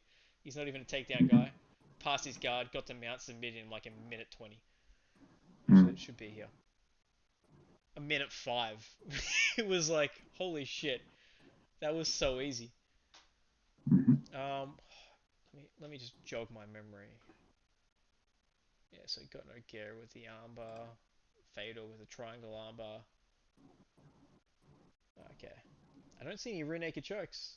Oh, there's one all the way at the bottom. Yeah, it's not something he does very often, but I reckon if he does submit him, that's his path to victory in terms of submission. I think the rear naked choke or the guillotine, which is Yep. once again it's kind of difficult because this guy's got a big fucking neck.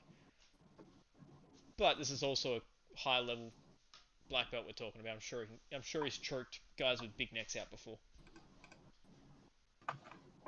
All right. Let's move on. We're both picking Doom. Yes. Correctamundo. Okay.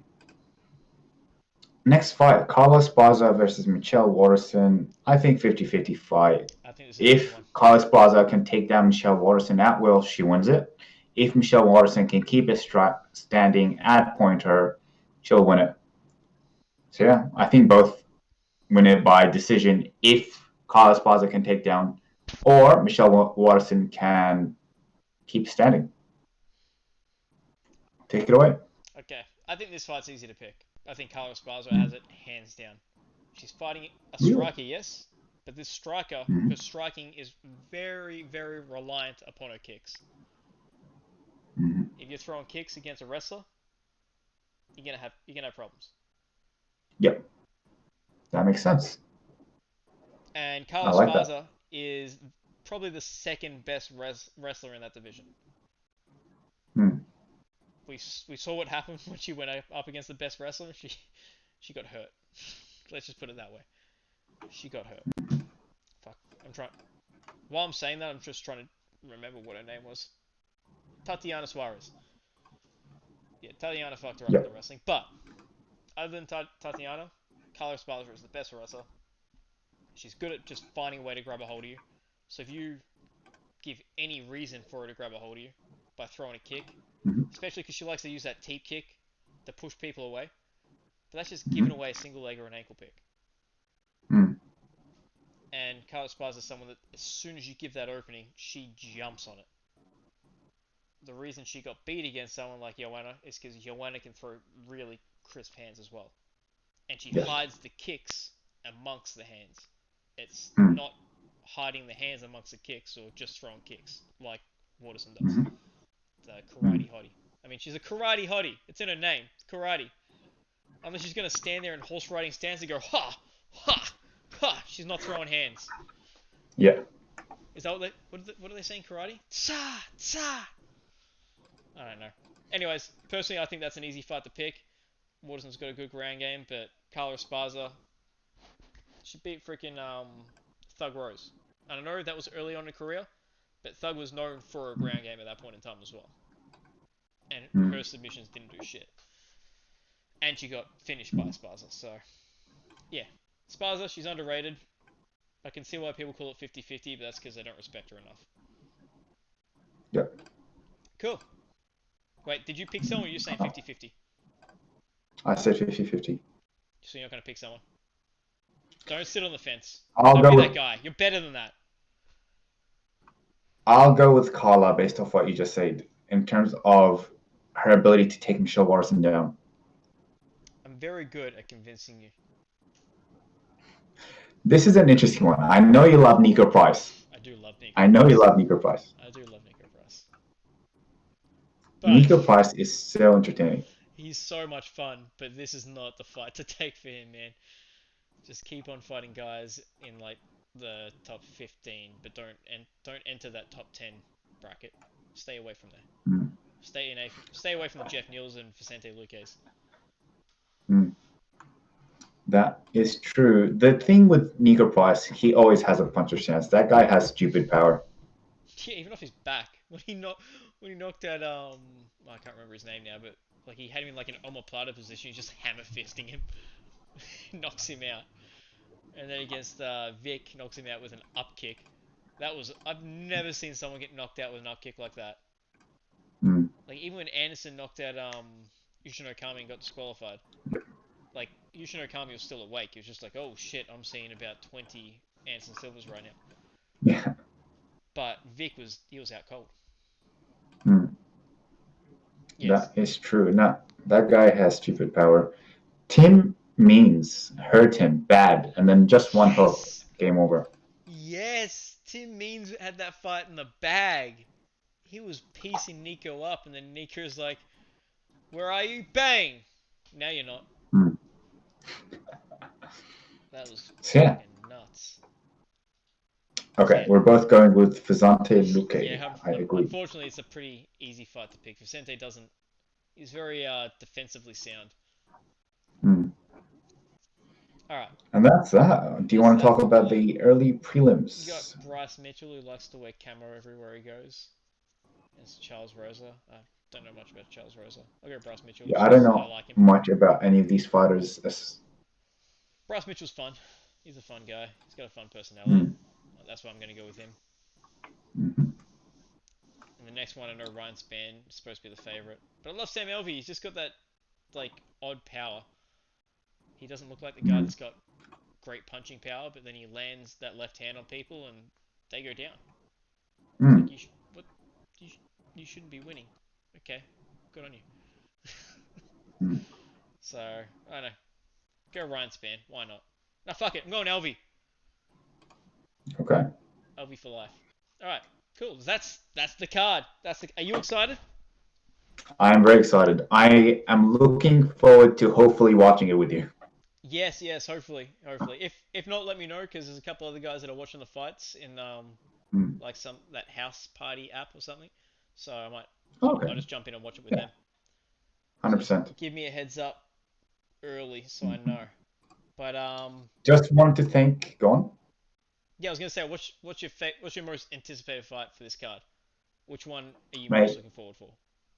For legacy, Dominic Cruz versus Henry Cejudo, and Francis Ngannou versus Jairzinho Rozenstruik. I love it when two big boys collide. Oh yeah, it's always fun. It is always Yeah. fun.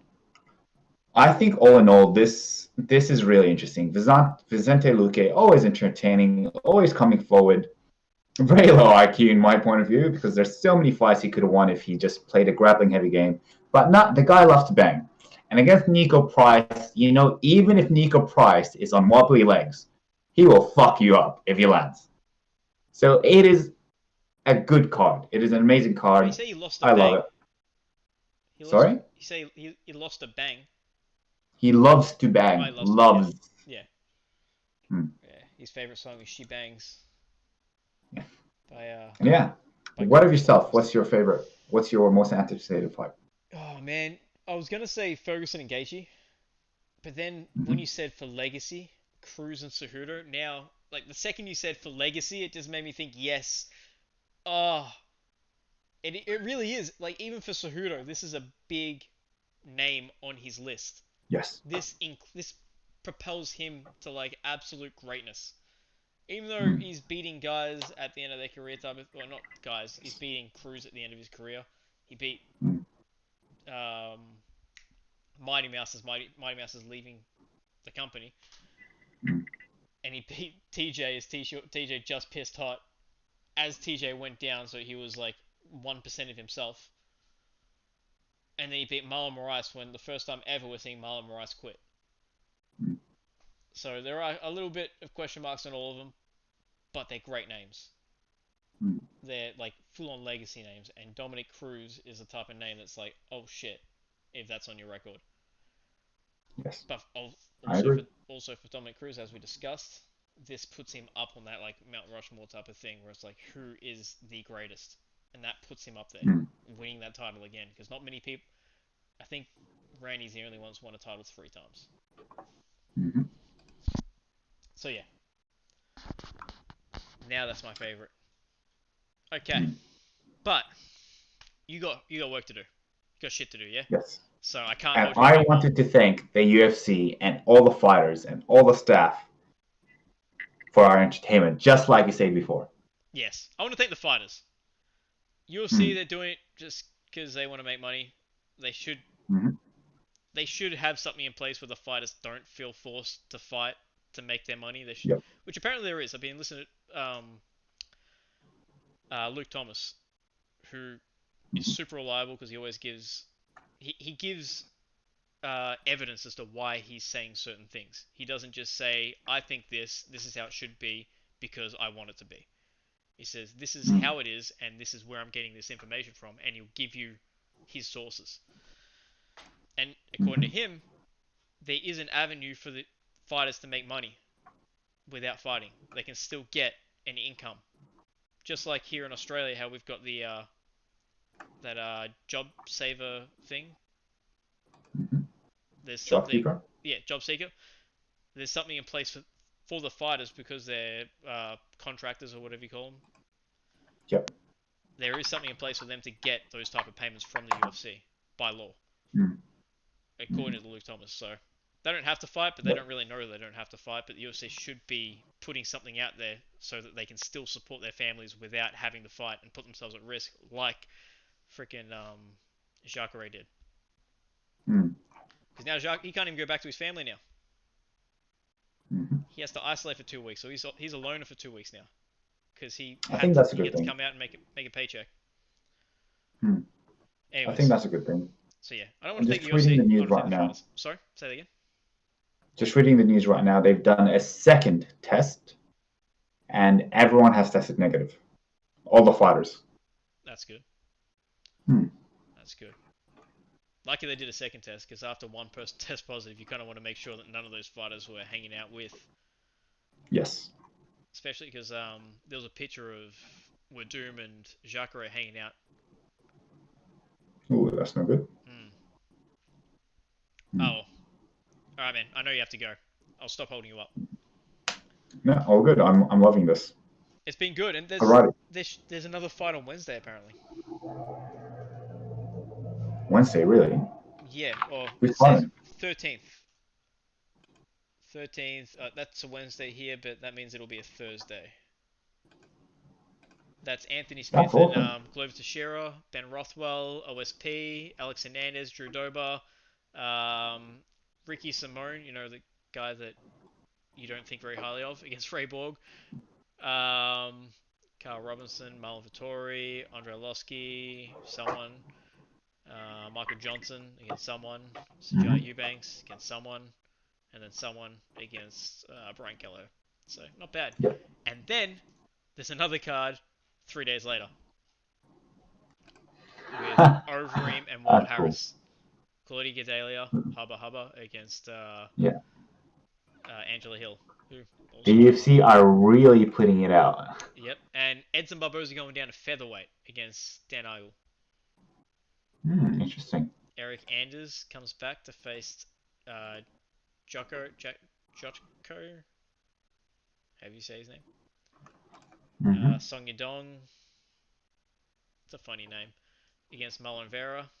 That's a good fight. Out of all the fights there, that's the fight to watch. And then a couple of other people, Darren Elkins is on there, Courtney Casey, Kevin Holland. And yeah. I think you and I may have to catch up Monday or Tuesday, mate. Bang, talk about it. I think so. Nice. Make sure you get all your work done, yeah? Yeah. Because it'll probably be another long one after the fights this weekend. Because this one's an hour and 46 minutes. Way too long. Our bad. No one's going to watch, but that's okay because Jeffrey will. Okay. All right. Do you want to do the closing statements? Love you, Jeffrey. Yeah. Just wanted to thank you. Really want to thank you for persevering and for us to keep putting out the content to Jeffrey. Now we say it because we love you, mate. And what else? Yeah, I want to say thanks for Scammer Gym as always. Best gym around. Hopefully it opens back up. Looking forward to that day. And yeah, Team Takedown when it opens up back up. And we hope and wish for everyone to be in good health until everything's okay. Well said, Dan. Well said. And thank you for taking some time out of your work to come do this chat with me because, man, I've been wanting to do a chat for ages. I love doing this podcast. I love chatting to you. Love chatting to Pete. Love chatting about fights. It's always fun. So, with that said, I bid you adieu and hopefully talk to you tomorrow and then talk to you again on Monday and we can record the talk on Monday. Sounds good. All right, man. Peace out. Peace out, Jeffrey.